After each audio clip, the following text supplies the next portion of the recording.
The criticism over President Trump's parade comes as a new poll finds that American patriotism is significantly on the decline. According to Gallup, 45% of people say that they feel extremely proud to be an American. That's the lowest number since Gallup started monitoring patriotism back in 2001.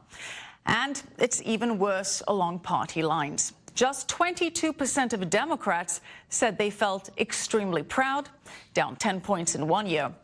Around 80% of Republicans say they are proud to be Americans. Now, while patriotism is now a partisan issue and on the decline, it seems so is capitalism. Free market, self-determination, the pursuit of a better life through hard work and determination are arguably one of the fundamental pillars of America and the great American dream. But capitalism is being eclipsed by a shift towards socialism.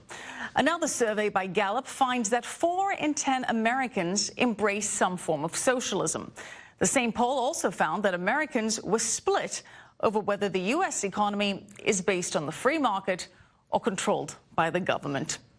And this as we're seeing a number of Democratic candidates promoting socialist policies like wealth taxes, Medicare for all, including illegal immigrants, student debt forgiveness, and free college.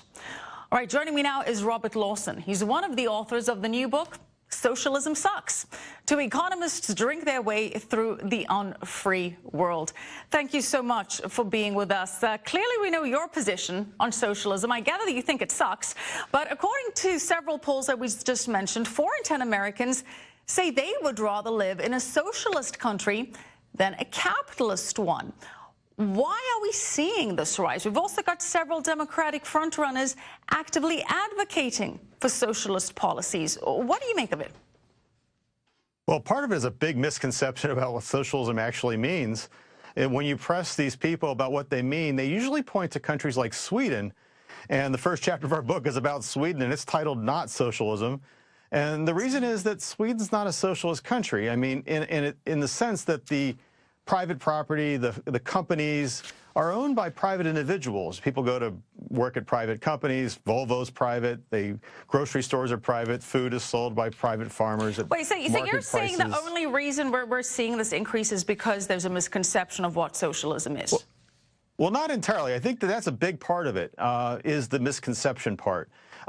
It's not a socialist country. Now, their taxes are about 50% higher than they are in the United States. So really, I think what people are saying when they say socialism is we would like to have higher taxes. And that's a worthwhile debate, I suppose, to have. But we wrote this book because we wanted to make sure that when people say the word socialism, they understand what socialism actually means.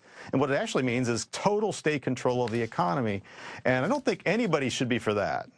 All right. Well, to your point, when democratic socialists are confronted with Venezuela and Cuba as blatant examples of the catastrophic failure of socialism, they say they didn't mean Venezuela or Soviet Union-style socialism, but they do mean the Nordic countries, like Sweden, as you mentioned. Bernie Sanders also likes to say that he's modeling his policies on the likes of Denmark. So what would you say to him? Well, I'd say that if you talk to the Danes, they would warn you away from going down the route towards real socialism.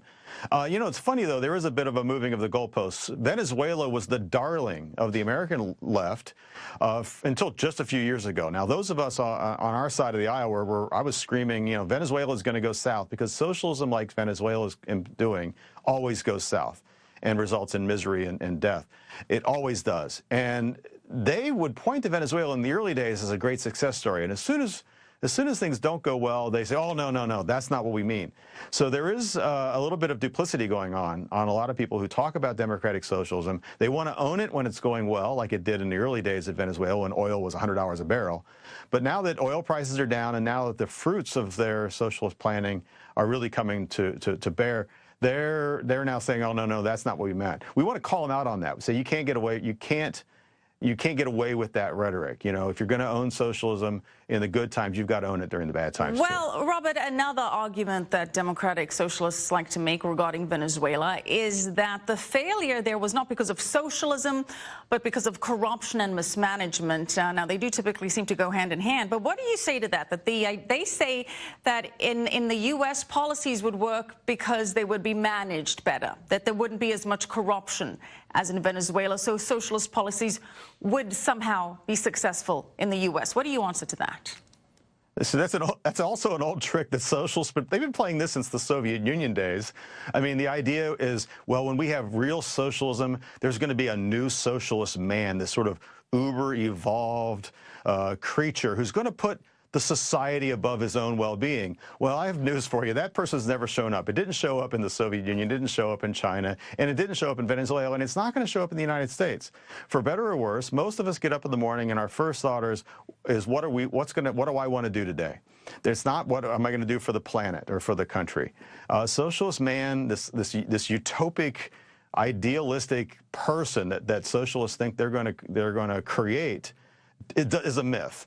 And if you're going to base your entire economy on this mythical creature that's going to put the interests of society above their own, you're really asking for a crazy situation. And that's what happens in these socialist countries. Why is it a myth, though? Why can it not work? Well, I don't think it's human nature, to be honest. I think most of us are, by our very nature, interested in ourselves. I think Adam Smith got it right in The Wealth of Nations. We are naturally inclined to consider our own interests before others. Doesn't mean we want to go out and hurt other people or anything of that sort, but it means that we're mostly concerned about ourselves. And we're not going to throw our own well-being and the well-being of the people we immediately care about, we're not going to throw our well-being, down for the betterment of some idealistic goal called, the society, whatever that means. As Margaret Thatcher likes to say, the problem with socialism is eventually you run out of other people's money. Robert, before we let you go, if the Democratic candidates are elected, which socialist policy being advocated do you think would be the most detrimental to the U.S.? Well, I mean, there's a lot of talk about the student loan thing, and that would be really horrific to the credit markets, I think. But obviously, you're talking about Medicaid for all, Medicare for all. I mean, we already have a, 50% socialized medical system in the United States. If you go 100%, you will see the same kind of dysfunction in the medical system which is so critical to, literally critical to our well-being. You'll see the same dysfunction there as you see in the post office and the public schools and all the other institutions that are taken over by government.